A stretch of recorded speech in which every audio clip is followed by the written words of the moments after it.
Welcome to the Always Better Than Yesterday podcast. I'm your host, Ryan Hartley.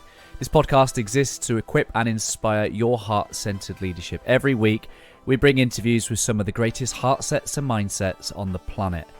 I hope the heartprint of our time spent together is that it creates new possibilities for you and all those you come into contact with. If you'd like to explore what we could make possible for you, then head to abty.co.uk/connect and book in a free 30-minute call to begin our journey together. I just want to express a huge amount of gratitude to our sponsors, Exhale Coffee. I have been a big fan of Exhale Coffee since meeting Alex and the team back in 2022. Exhale is the first coffee to be sourced, roasted and lab tested specifically to maximize its antioxidant and anti-inflammatory potency.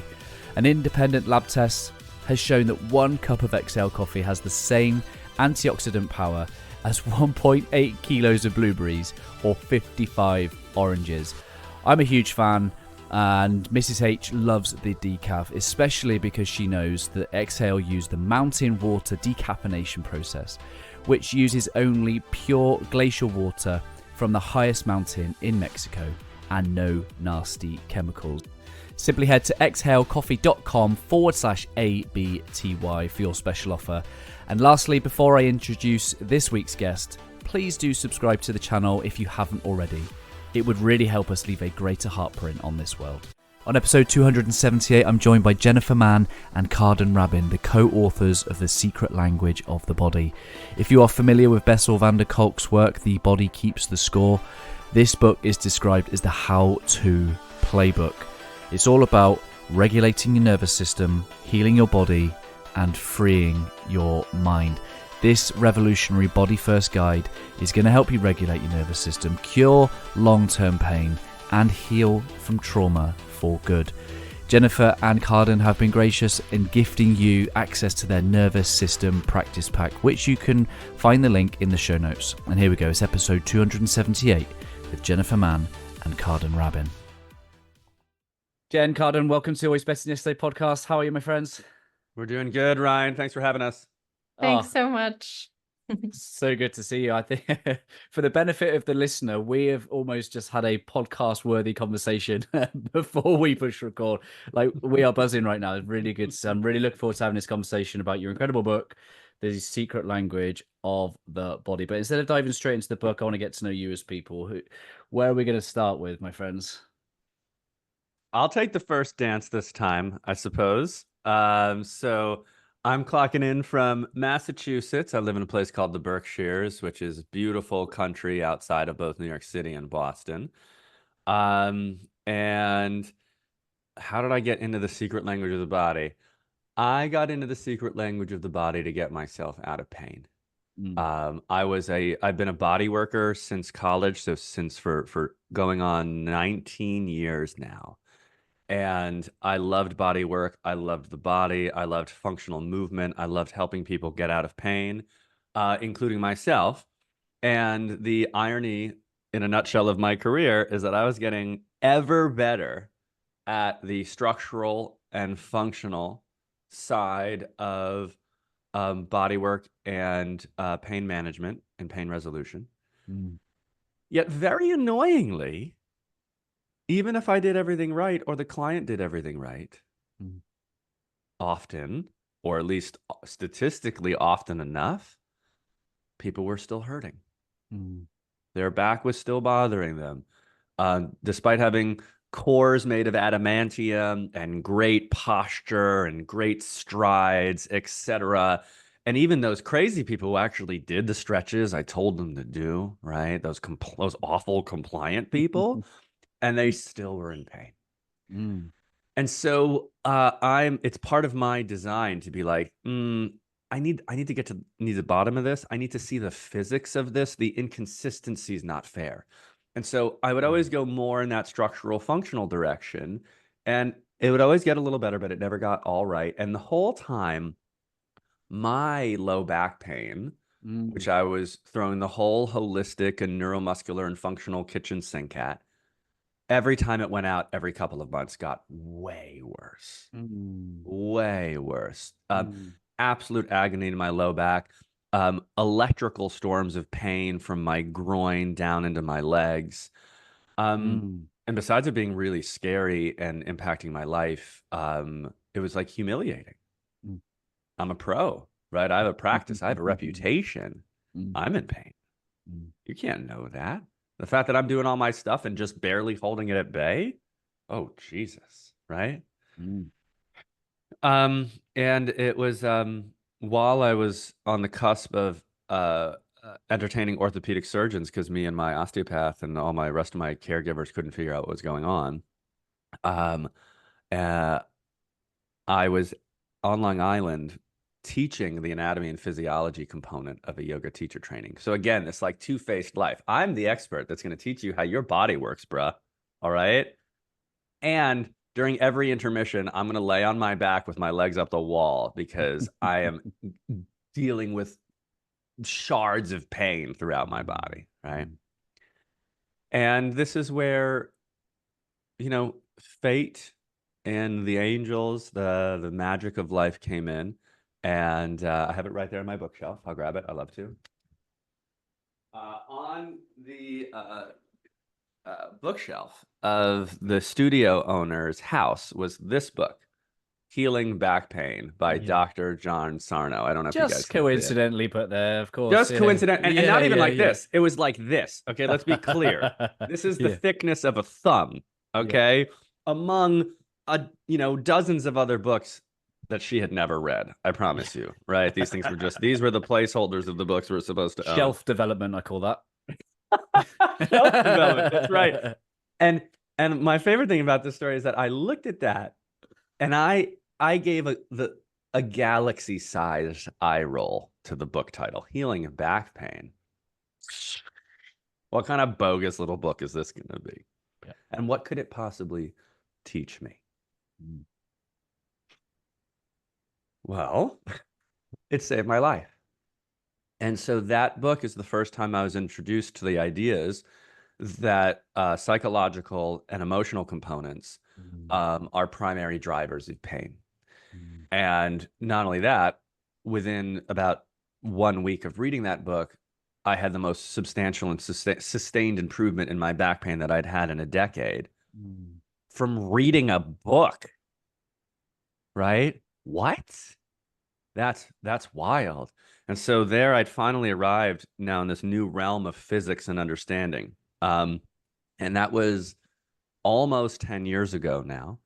And since then, my entire life's work with clients, the school that Jen and I have built is all about diving very deeply and profoundly and effectively into the way the brain, development, emotions, trauma, etc., the way we're wired, the software, the ghost inside the machine is responsible for almost every aspect of our mental or physical health working or not working. And I'm going to pause right there because I think that's a pretty good cliff note. Yeah, I love that. I really resonate, and I've spoken with enough people to know that I need to be open to the possibility that the body isn't just Newtonian matter, right? And I had a back injury when I was early 20s, and my less knowing lack of wisdom would say that was down to a rugby injury. A big man fell on top of me, and I got a back injury.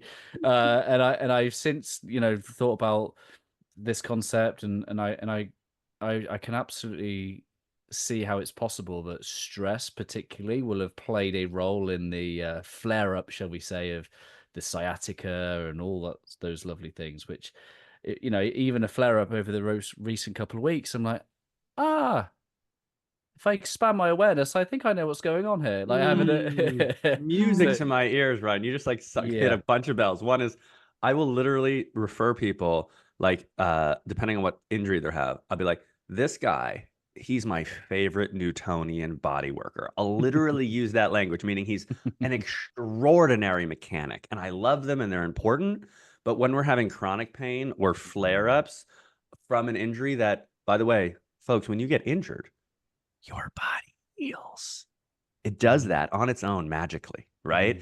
And so recurrences of pain after the healing of an injury are always brain and nervous system related, right? But anyway, thank you. Yeah, I love the Newtonian language there. Jen, I'd love to know a little bit about you, your story, your background. Yeah, so I'm currently in Greece, but Nice. my husband and I live in Bali. He's half English, half Greek, so that's why we're here. We met in London. I lived in London for 8 years. I'm also half English, half Italian. And I grew up in Uganda and Kenya, Africa, moved to Italy because my parents got a divorce. That was a big rupture in my early childhood that sort of kick-started a lot of anxiety, panic attacks, a stutter. And then so my mom and I moved to Italy, and then soon after I started getting into ballet, and I got really into it, and I auditioned and I became a professional ballet dancer. So that was like from a young age career, I was like super driven, athlete slash artist. And that was another layer to my story that, I'm just going to build it up and it'll all make sense at the end. And what ballet gave me, aside from like a lot of perfectionism and self-doubt, and like if I wasn't perfect on any given moment that I was breathing, then I was going to be kicked out of the academy or the company. So it was like, a lot of rigidity living in my body and my brain. So the anxiety, then the perfectionism, and then that high achieving. So, from a young age, there was stress in my body for a little girl. And that was already showing up. I don't think I talk about it a lot actually when I share my story, but I already had some like physical presentation of signs that my immune system was like, there's a lot of stress for a little girl. Ear infections. I had like a surgery to remove this gland that was inflamed. So chronic stuff in my body is a sign of like, there's stuff going on. So then I had this big injury as a ballet dancer, and I was always super into the mechanics and the like what's under the skin. Like, let's take the skin off and let's dive into like the heart of moving. Like, why do you move the way you do? Why is it that you have pain there? And like, how do you feel? And like, but also reflecting on my own experience of like injury and anxiety. And although I was an athlete, I was often injured, and other people around me training in the same way were not, but I had a lot of anxiety. So my body was not moving as fluidly as it could have. So then I decided to go back to school after the injury to study biomedical sciences and then physiotherapy. And I was in London, loved it there, but again, just putting a lot of pressure on myself, high achieving, best grades style, just a lot of pressure, and working all hours, training 7 days a week. And then almost overnight, I came down with, I was doing yoga, and I say overnight because one day I was functional and the next day I wasn't, but I was doing yoga, and I heard like I felt like a little pinch in my spine. And doing physio, I was like, what did I do? What injury is this? What musculoskeletal issue is happening here? And then the next day, that was kind of it. And it rolled into, then if I got a fever, then I got skin problem, and I became completely bedbound. And I was diagnosed with chronic fatigue syndrome, fibromyalgia, so pain patterns. I had really bad anxiety and symptoms that ranged from like blurry vision, visual snow. So for about 1.5 years, my husband became my care. Basically, I had to leave uni. I couldn't work. I couldn't walk. I couldn't leave the house. So it was so in that time, doctors told me, we don't know why this happens. Maybe try resting. Maybe you've just been doing a lot. And at that point, I'd been resting for like 1.5 years, and like literally, like I couldn't be resting anymore. Like I'm in bed 24/7. And I tried everything. I went the functional medicine path. I obviously went the physio route first because I was like, physio, Yeah. But then very quickly I was like, wow, there's so much missing here, so much information. It's not including the history of this person and like what about my anxiety? What about my traumas from childhood? So yeah, then I found the work of the nervous system through brain retraining. I found Dr. Phil Parker's lightning process, and nothing had worked to help me get out of bed. I hadn't walked in over a year and a half. And then I did this brain retraining, and in 3 days, I could walk. I could go on my bike. I went to the supermarket.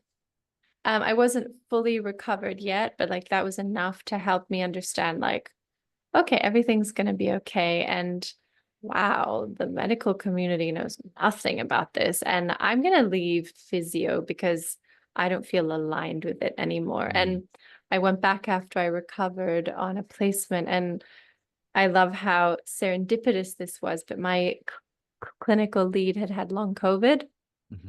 So when I came in, I knew about my story, and he was like, tell me more, and blah, blah, blah. And so he was so supportive in helping me kind of like, go that way, Jen. It sounds like you know how to help people in this way. And he was really into neurolinguistic programming and like what had helped me at the beginning. And yeah, so that's how I got into this work. And then very quickly, I just dove into all of the pockets of everything that has to do with mind and body connection. So nervous system, physiology, and the inner workings of our emotions and body. Yeah. Blows my mind. And, you know, I think one of the things that I'm really interested in is that you said in the book, it says that you refuse to acknowledge your prognosis. And like, if I imagine that if we take you into your life at that point, you must have had many people in your life just almost, we could see it with the whole COVID story. They take all the news and the information from the media, and it's just, well, that's the reality. It's almost, they project onto you that's your new reality now. And yet you're sat there with a refusal to acknowledge that. Were you crazy? Do you think your soul was talking to you? Like, how do you put words to that? But look, like, what gave you that refusal to accept it? Did you know that there was something else out there? Yeah, I think there was this intuition. And thank you for acknowledging that. That's really special that you picked up on that. I think there was this intuition that wasn't my truth. Like I was very strong. My physical body was very strong and healthy. I was eating well. I was exercising, and like it just didn't feel true. And if I looked at the mental and emotional experiences that I was having on a daily basis, I was like, this has to be a big puzzle piece to what I'm feeling. But again, the psychologist didn't really know how to help because mind and body, it's like symptoms. Maybe, you know, there was not a lot of crossover with certain. Now, I think since COVID, there's been a lot more of like, oh, wow, yeah, we're actually seeing that it might not just be the virus, you know, that's causing this. It's the state of the body when that person got the virus. And long COVID was one of my diagnoses too, by the way. Wow. I remember at the start, Boris locked us down, and I was fortunate enough to be training at a gym community where the guy was, you know, barefoot all the time. He was ice bathing or jumping in rivers, and he was just something different. So we really, as a local community, started journeying around this idea that we could heal ourselves. It was a crazy radical idea, right? That one that everyone around was like, well, that's, you know, and that was the real gateway for me to go with the whole stuff going on in the world. I was like, I'm not really sure. And then that one degree of difference from the mainstream is it opens up so much possibility. And I think there's so many people out there without hope, without possibility, as it says in your book. Well, this is just the way I am. And if that's the language you want to use, and then that's just the way it will be, right? We've had Dr. Bruce Lipton on the podcast a couple of times, and he always talks about, you know, the power of the subconscious mind and this identity and programming. Well, this is just the way I am, and this is just the way I am. But fortunately, we've got wonderful people in the world like yourselves that have written a book that shows that doesn't have to be the case. At what point did you both decide we need to put pen to paper? Because it's no small task putting your life's work into a book. What was that process like, and how did that get started? We were just wicked bored. Oh, you were locked down. Yeah, You were yeah, we were just wicked bored, twiddling our thumbs, not overwhelmed by being parents or business owners or clinicians or leaders. And we're just like, what can we do to just do? No. Yeah. Just make yourself more busy. Yeah, yeah. Yeah. I'm gonna answer that in one moment. This is just the way I am is definitely a pet peeve of mine. And the one other thing I'd like to add to that is that I say that there's no statement on earth that's made of more neuroconcrete as opposed to neuroplastic than Yes. this is just the way I am. Yes. And that core belief and that also kind of, it's often a position of pride or pride and protection. Now, Jen and I sorry, I'm not going to speak for Jen, but we often just look at the physics of the underlying stress and survival mechanisms that basically own every part of us. And this is just the way I am is part of both like a fight. Yes. And this armoring response against really, really, really big internal wounds. So with that being said, though, that statement must be seen and shifted to make any progress. The courage it takes to even entertain the possibility of things being not the way I believe them to be. And especially when I'm going to go into dangerous territory, when the overculture lionizes a level of victimhood and being at effect, right? Or being impacted by. It really is an action of like great courage and revolution and protest internally and to the world to move past this is just the way I am, and also kind of make the kind of choice that Jen did, which is I refuse to acknowledge his prognosis, right? Or I also go for it, Jen. I was going to add to your point, which is so powerful, that which is very, very small, then you can go back to saying what you're saying. When I started to share my story on social media, the response was not like, oh, wow, like, I want to know more. How did you do this? It was like, you are a liar and F you, and how dare you? And I was like, I remember going to like my husband and, when Karden, and I was scared, my body, I was like, oh, what have I done something wrong? Like, am I lying? Wait, am I lying? No, I'm not. Okay. I don't think wait, am I a bad person? No, I'm not. And then honestly, as Karden was saying, that there's been like a little bit of a shift recently, especially even more, but like, there's not as much of that.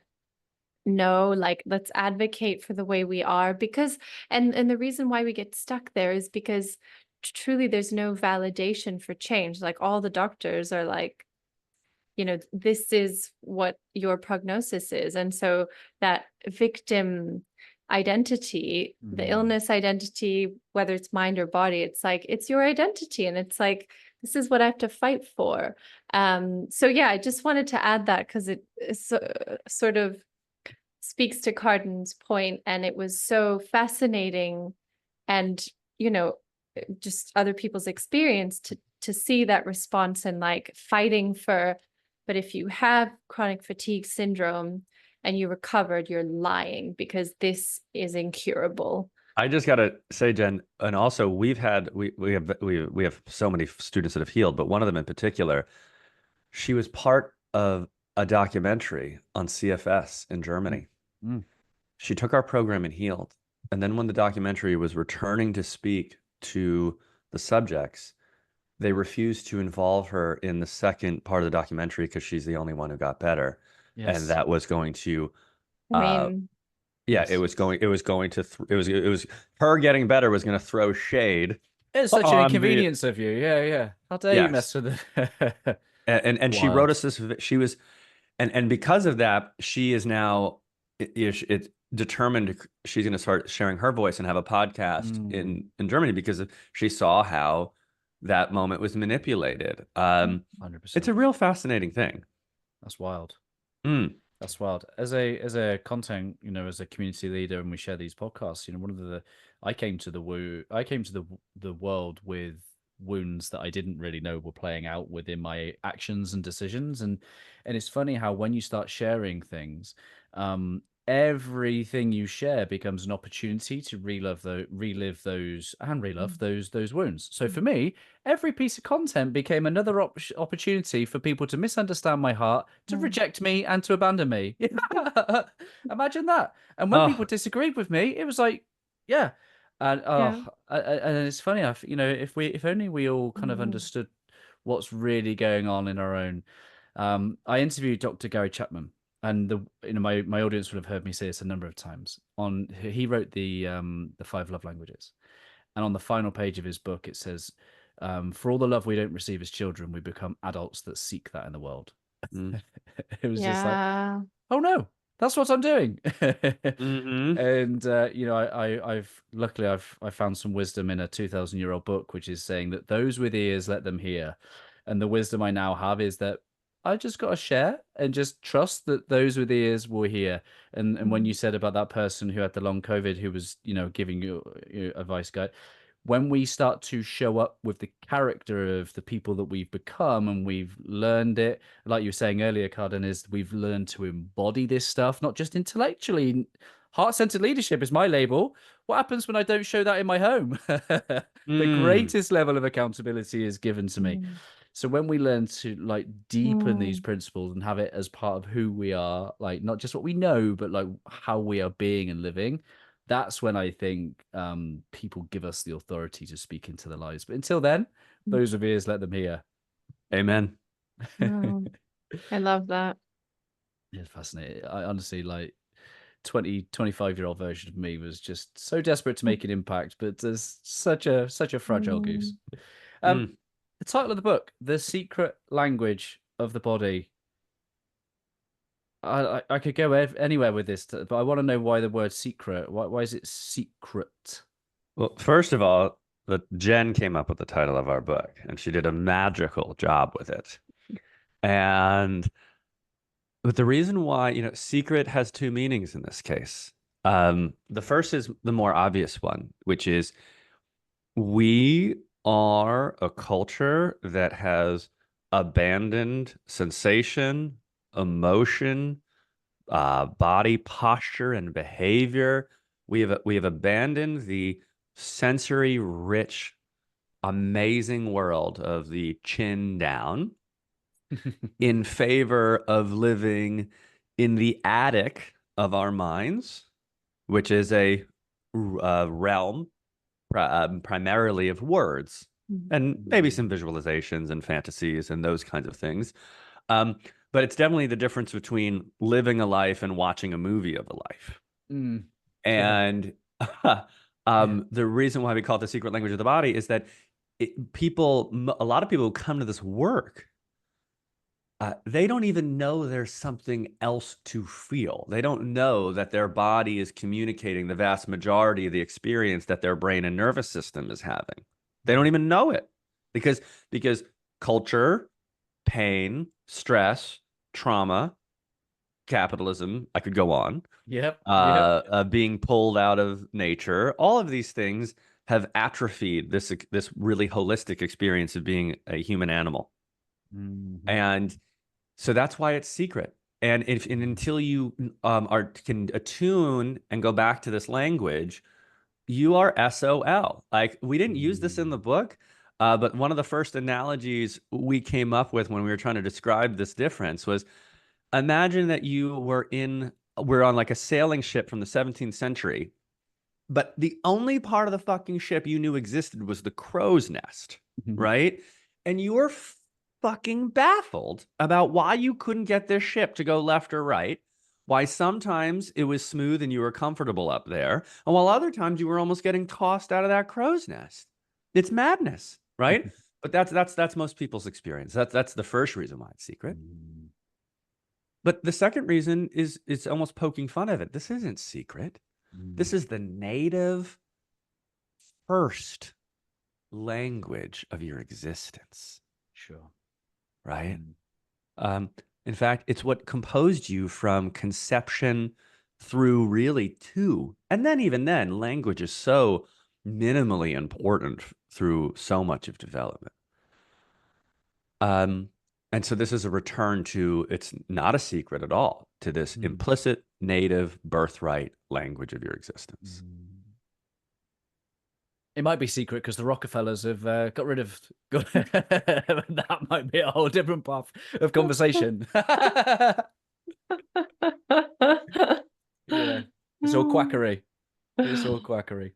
How did you? Go ahead. I was going to say, how do you, I know you're interviewing us, but I was seeing watching you respond as Karden was. How do you resonate with what Karden said, like in your life with the language of your body? Like, to what degree do you feel like you understand the secret language of your body versus how much more, like what areas do you think you could be tuned into more? And by the way, when Karden said chin down, he didn't mean exercise. For anyone listening, they're like, meant on phones. I exercise, so I'm so embodied. Yeah. So I'm curious. So the phrase that comes to me most is, the more I speak of love, the less I understand, right? So the more you try and speak of this stuff, like we're just operating, and I think it has to be at an experiential level of the body, doesn't it? So I'm late 30s now, and I think I'm far more in tune with myself and my body and my nature than I ever have been. And the Dunning-Kruger effect shows that the more I know, the more I realize there is to know, right? So I'm at that point where it's like, I know there's so much more I could be doing. Like I've got so much more of an awareness of my movement, my kind of the fact I probably need to stretch more, my breath, my physiology, what brings me into a state of calm and presence, and what takes me from that. Grounding, my nutrition and diet. But yeah, the overwhelming kind of feeling speaking to you about that is that there's probably so much more to get in touch with. And the thing I really resonated with what you said earlier, a wonderful lady called Maureen Murdoch wrote a book called The Heroine's Journey. She was on the show recently. And so it's the feminine's story at the side of the hero's journey made famous by Joseph Campbell. And in it, it talks about how the heroine's journey, she separates from mother and goes seeking father. And as she goes to seek father in the world, she disconnects from her soul. She starts to do things that are working too much, a bit like your story, right? Yeah, yeah. And and in doing so, disconnects from her soul and disconnects from her body. And in her book, it literally says, and if she doesn't listen to her body, the back will start speaking to her.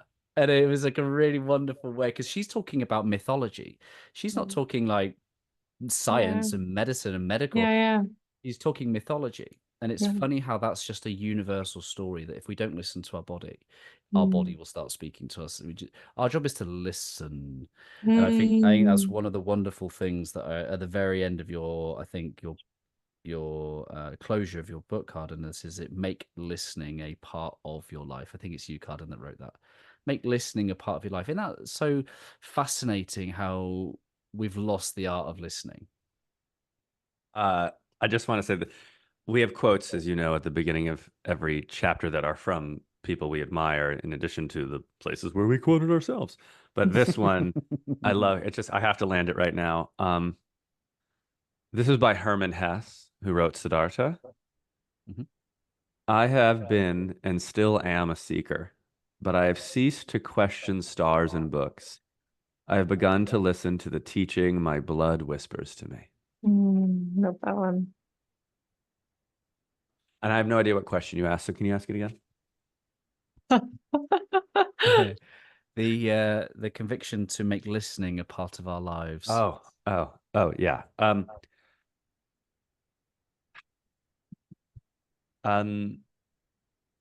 People say that knowing is half the battle. Wrong. Knowing is the first shot in the battle. You don't know that you're in a fight. You don't know that you have a wound to heal. You don't know that you have a debt to repay or whatever until that awareness starts, that listening starts. And then increasing that listening, deepening that listening, honing that listening, so you're listening to what's most important both inside self and in the world and in relationship. Like, it's everything. You cannot target or focus your work if you're not gathering that information. And so listening is everything. And that's why it has to be part of your life. And often, listening is how often, how do I also say this? It becomes catalyst for then change and action. When you really start listening, when you start really becoming aware to the things that are not fucking working in your life, right? Okay. And when you also are willing to listen to the message beneath the noise, right? Like, oh my God, this agonizing back pain.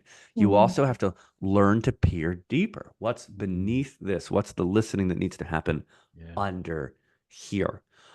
So that's why I say it's everything. It's not everything, because then there's all the goddamn work, by the way. But nothing's possible without it. I used to have a Whoop strap for a couple of years, and one of the things that is great feedback that helped me kind of understand what was going on. And alcohol would just, like, my Whoop would say, "Hello, are you dead?" Like, not too many, I just one or two, right? And my heart rate variability would completely plummet, my heart rate would increase, my resting heart rate, and it basically, my Whoop thought I was dead, and I'd only had like one or two. In my 20s, I can tell you, I'd have had a lot more than that. And it's funny. So I'm listening now and I'm going, oh, alcohol, not good for me. It has physiological effects that aren't good for me. As a young lad, I'd have been like, oh, hangover. That's just par for the course. That's just what happens.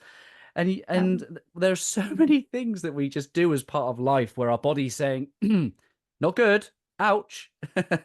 Drink more water. Go to bed earlier. And yet we don't actually, because it's just what everybody does. There's such a culture of, when anybody looks like they're doing something differently, I guess it's that cognitive dissonance, isn't it? It's like, either there's something that you're onto that I should be doing too, or I'm just going to ridicule you. And I know which one's far easier to do. Yeah, that's so true. And I think that what you're speaking to is one of the ways in which I like to say is, like, a lot of people will ask us, like, as you said, the more you know, the more you're like confused at first, and the more you know that you don't know. And so when a lot of people, when they have us on podcasts or they interview us about this work, they're like, where do we start? Like, how do you regulate a nervous system that doesn't even like know that it needs to be regulated? Like, where do you start? And believe it or not, like, meeting your needs, like drinking more water, moving when you're because how many times, when you're working or you're doing something, or if you're in a state of stress, you will either eat too much or forget to eat, or like you are not meeting your body's needs. And one of the ways in which we alleviate some of the work that the nervous system has to put in for us to function is like navigating us not meeting our needs. So I think that you really hit the nail on the head with listening as a part of regulating is a good place to start when you don't know where to start. Yeah. And I'm resisting going through the entire structure of a book, giving away all your secrets, because I want to encourage people to go get the book. But there's some great structure in there that's going to really help people taking them through the practicalities of that which you're talking about. But I'd love to kind of touch on a topic around nervous system regulation, but the impact not only on our own healing, but those in our immediate circle. Like, you're both parents, we're all parents here. I saw something literally about an hour ago that said, your child didn't make you angry, you chose angry. And that's a real call to accountability around parenting, isn't it? Is that we pass on that nervous system, we activate those around us. Like, how much of how can you speak into that kind of topic around the impact and the ripple effect on those in our immediate vicinity, those that we love, those that we care about, those that we don't want to pass on our dysregulated nervous systems? Of course.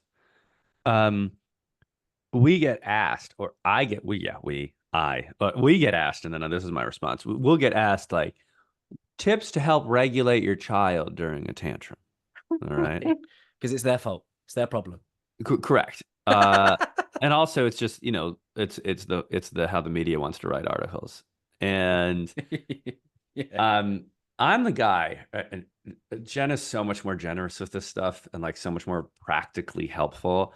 Like I have much less patience in so many of these arenas. Like mine is always like, you need to do you just need to Sort your stop. shit out. Yeah. Or like you need to stop whining and do your work, right? And like on all the fronts. Even in fact, yesterday, Jen and I we were having a team meeting, and we get folks who do our program that say it's too hard or too complicated, and Jen like admirably wants to think of ways to make it easier and more accessible, and I'm over here being like, chop wood and carry water, y'all. Okay, I'm not part of the lowest common denominator culture. Okay, and this is Yeah. part of what goes on to what we were talking about before we even started this podcast, Ryan, which is you need to choose to do the work. You need to do the change in your life. You need to be the agency in your life, and shying away from hard work in any capacity. Besides, one is another way that your wounds prevent you from healing, by the way. They're another form of self-sabotage. But we're also a culture of convenience, and it conspires to make change more difficult than it already is because you're convinced it should be easier. Now, Yeah. with that being said, we are not supposed to teach our children to regulate their nervous system. We are supposed to provide them with a regulated nervous system through skillful osmotic parenting. Okay. Osmosis, right? They call it mirroring and modeling, but I think osmosis, this porosity, because it implies there's this beautiful shared transmission of fluid, of information, of energy, of gas, right? Like it's osmosis. And in that osmosis, that body is absorbing and learning and becoming almost exactly what it's being exposed to from the parent, with the addition of temperament and genetics as its own sort of ground floor, right? Leia, my 6-year-old, and Zelda, my 3-year-old, are very temperamentally different, but they both live in the same osmotic parenting and nervous system environment, right? And so they get it differently, but they both, you can see how well nourished they are. And so, simply put, I'm not going to say simply, I'm going to keep going for a while. I know a lot of hardcore attachment parenters that have done no nervous system work. So they're anxious AF, okay? And their kids are deeply dysregulated, even though the parents have said the right things and quote unquote done the right things, but it doesn't matter. They've done it in an osmotic, embodied bath of fear and reactivity that was simply controlled. Yes. Same thing for children of psychotherapist boomers, okay? Psychotherapist baby boomers modeled this sort of like creepy late night DJ voice of calm coolness with their kids. They were very disembodied with them. They didn't let their reactivity take over, but they basically let their intellectualized disassociation model this weirdness to them, and also this unperturbability, that emotional fluctuations up or down weren't welcome. We're always going to be calm, Ryan. I know you're having big feelings right now, but let's label them and talk about them. That's also very poor modeling, right? So when you do this work and you are listening, awareness, the first part, and then you learn by the way, our framework is called AIR, AIR, awareness, interruption, and redesign. We call it the AIR approach. It's a very flexible model for teaching you how to cultivate awareness, then use embodied nervous system technique and some NLP and mind technique to interrupt old patterns, bring the nervous system back into a true window of tolerance and embodied comfort, and then giving you the opportunity to then redesign change responses, right? In a real way, not this like force or willful way. And so this is the answer, is that it's all your work. Every single lick of work you do on yourself to be more regulated, to be more fluid with your emotions, the ability to go up and come down, to be transparent of that with your kids, to show your kids that there can be anger and fear and rupture, and then in a very short amount of time, an authentic repair and connection. God, you're making those kids have a remarkable nervous system that's resilient and adaptable and can go all over the place and know how to come home. And then you don't have to really do any other teaching them stuff work. Yeah. 100% monkey see, monkey do. Period. And that's how we evolved too. Right? Yeah. Like, I see the mastermind on your whiteboard behind you. Okay. Our caveman ancestors did not go, all right, 3 and 4-year-olds, look at these sketches on the stone wall here. This is how you regulate your own nervous system. No, they didn't do that. Okay. Yeah, 100%. I in my boneheadedness as I was growing as a young man, I thought resilience was just to keep showing up, right? Keep showing up. But I'd be like a bear with a sore head. I'd make my stress other people's problems. I'd justify it, and I think the wisdom in me now says that resilience, basically what you're just saying, is about how quickly can I come home to my regulated self? Yeah. Okay, because I can show up to the cows come home. I can do that stuff. I can work hard, but other people around me will suffer. Ryan, extra granular detail. Not just how fast can you come home, but how much can you stay in a place of embodiment and choice as you get more and more activated, right? So there's also an elasticity to it. It's not just that I can come home. That's wonderful. But that, I can be in a state of a lot of fear and not be taken over. There's a model that comes to mind. I was a psychology undergraduate once upon a time, and there was a chart called the Yerkes-Dodson inverted U, which talks about how, like, when there's low pressure or supreme pressure, we just don't perform. But there's this sweet spot in the middle. It's called like U stress, EU stress, and it's like this sweet spot of when we get the best out of us, when we're the most supreme. Like my daughter, she loves acting and dancing, and my nan we were in this theater, there's about 500 people. My nan was like, oh my god, is she gonna like have a heart attack? Is she gonna faint? And my daughter comes skipping out onto stage. For most people, that environment would have been like supreme stress, and they would have just like hit. For her, it was a sweet spot, the supreme stress that brought the best out of her. And it's like, wow, like if only we all were able to have the wisdom to put ourselves in that sweet spot of stress. Yeah, I love this conversation so much. My son is 2, almost in a couple of weeks, he'll be 2. And, coming out of this whole chronic illness, healing, building a business. By the way, HarperCollins slid into our DMs and we're like, do you want to write a book? And I had given birth like 3 months before. And I was like, can you wait like a few months? And it's like, and then they did. And then it was great. And we wrote the book in like 90 days, which was very stressful. Yep.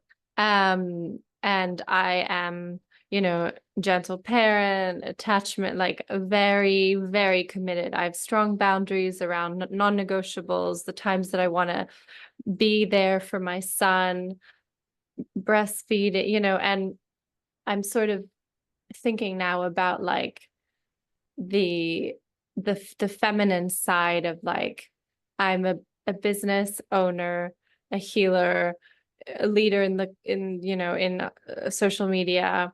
We keep this machine going every day. And since the book and the program, we have almost 3,000 people going in it. Come on. And then I am like this soft, strong anchor for my son, and I breastfeed, and we bed share and co-sleep, and that was my choice. And yeah, it's like this polarity, and my nervous system is, when I'm with my son, I get to be and feel how I want to be and feel. And I'm, children have this, I'm not going to speak for others. My son has this very presencing effect for me. So I can be the mom that I want to be around him. I'm not very easily triggered. Like, I just feel like I have this strong boundary in his presence. And we have, with my husband, we have this nucleus.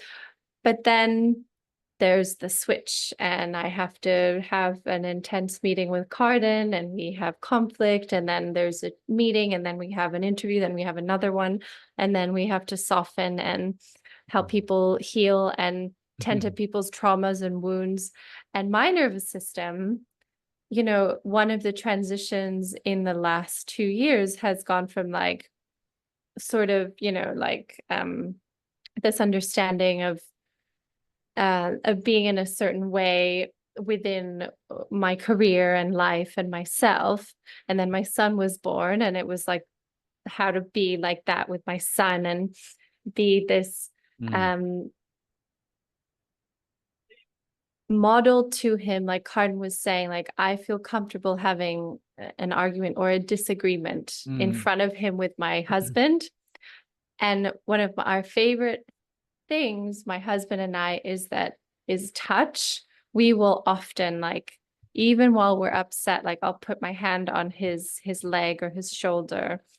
And I just want Leo to know that that experience is a safe one. And then at the end, apologizing, you know, whoever needs and feels that they need to do that. But so anyway, there's like, and my nervous system is like, you know, managing like the leader, the fight or flight, and then the ease and the calm, and I feel confident. And, you know, my capacity has expanded. For one of these interviews a few years ago, I probably would have felt quite stressed because of I used to have, I shared a stutter, and it comes out like sometimes, but not really anymore. And now I come on and my heart rate is pretty low. And, you know, that experience of being here with you and talking about anything is, that capacity is elastic, like Karden was saying.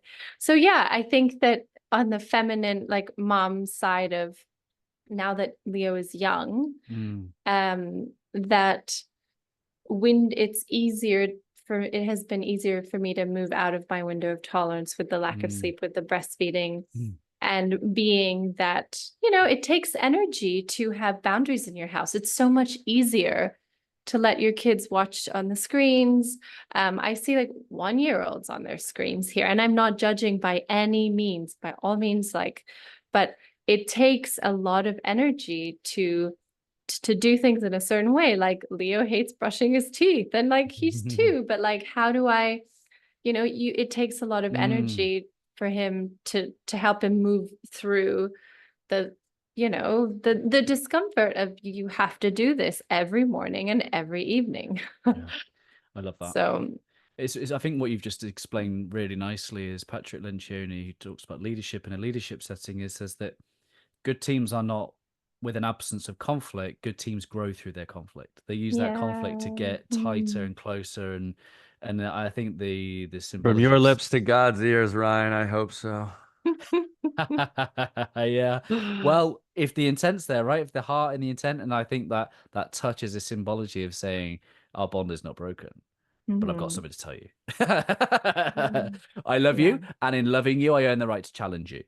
And I could talk to you guys all day, but I want to be super respectful of your time. Where can people find a copy of the book? Where can they go and find out more about your work and dive into the secret language of the body?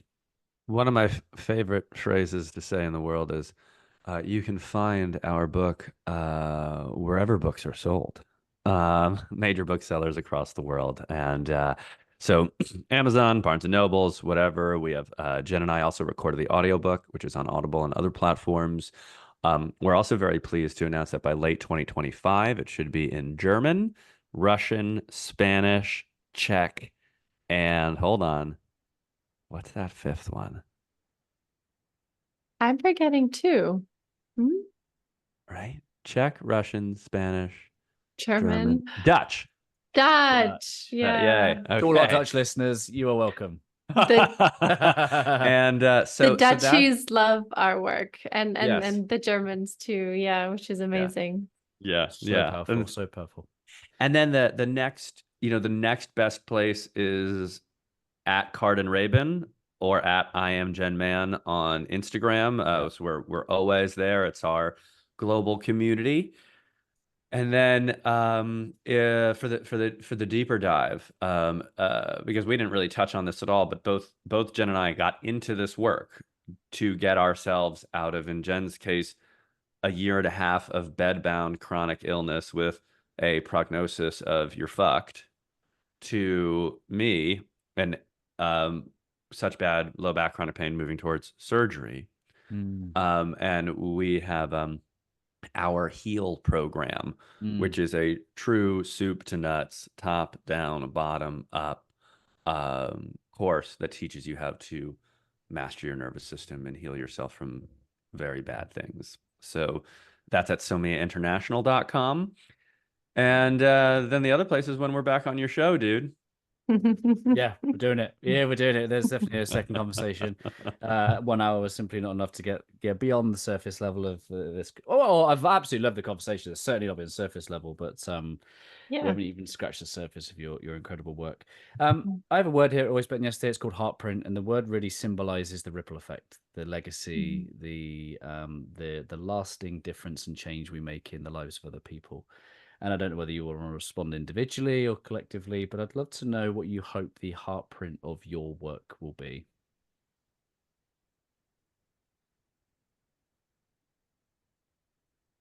So I'm going to respond. Something just came right through, which is really anything is possible. And there are so many moments in your life where you feel a difficult emotion, or you lose your job, or some really bad thing happens, or your health and your family, whatever, and then it passes. So and also that sentence that you said really ties in really nicely with that, which was what you opened with.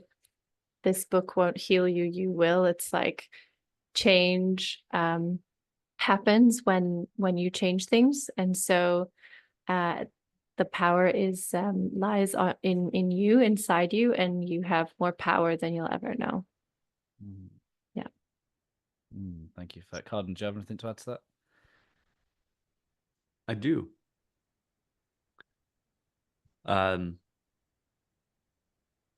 I used to describe that I lived my life kind of virtually. I've also described it as I lived it in kind of like gray, black and white. It lacked richness, color, depth. It lacked being in my body. And so it really is when we're living a life imprisoned in the attic of our mind and disassociated from that native soil of our body.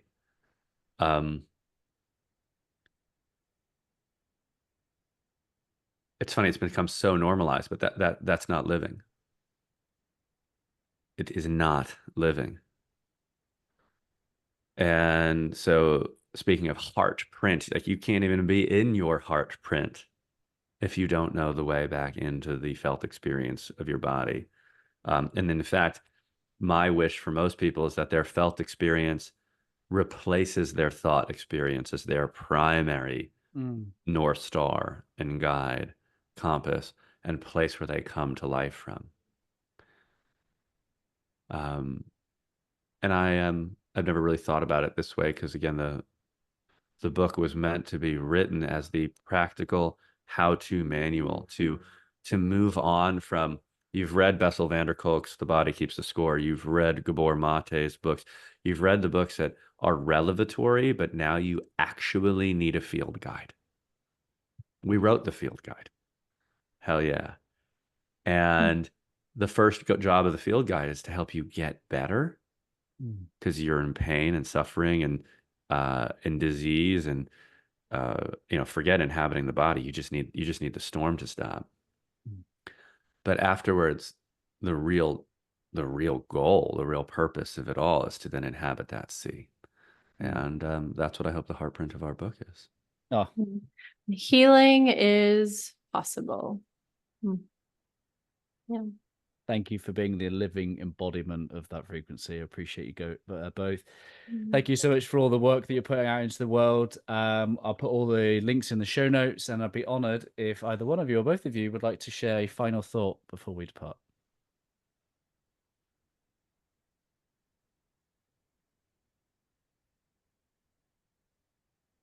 Well, I just want to say thank you.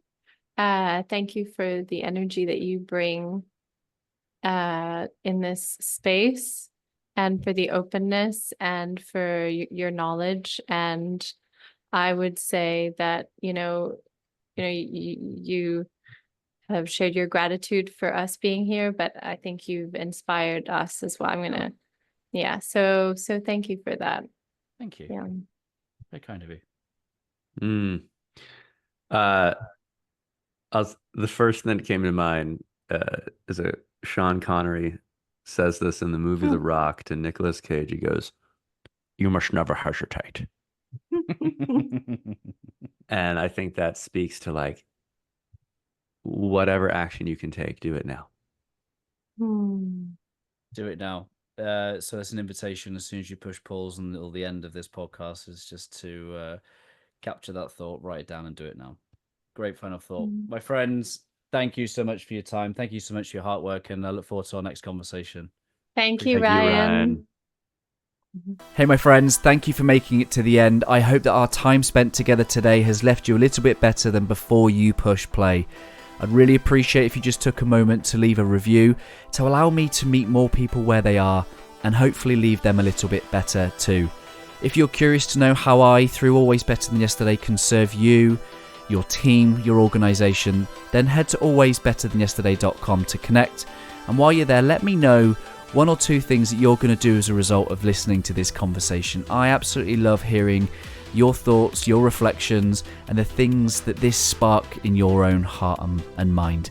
If you want more insights from my heart and mind, I do send out short episodes on a Monday, Tuesday, Thursday and Friday, and again, I hope that they serve you well. I appreciate you listening. I'm Ryan Hartley, host of the Always Better Than Yesterday podcast, a podcast for heart-centered leaders just like you. Keep leading, my friends. Always love.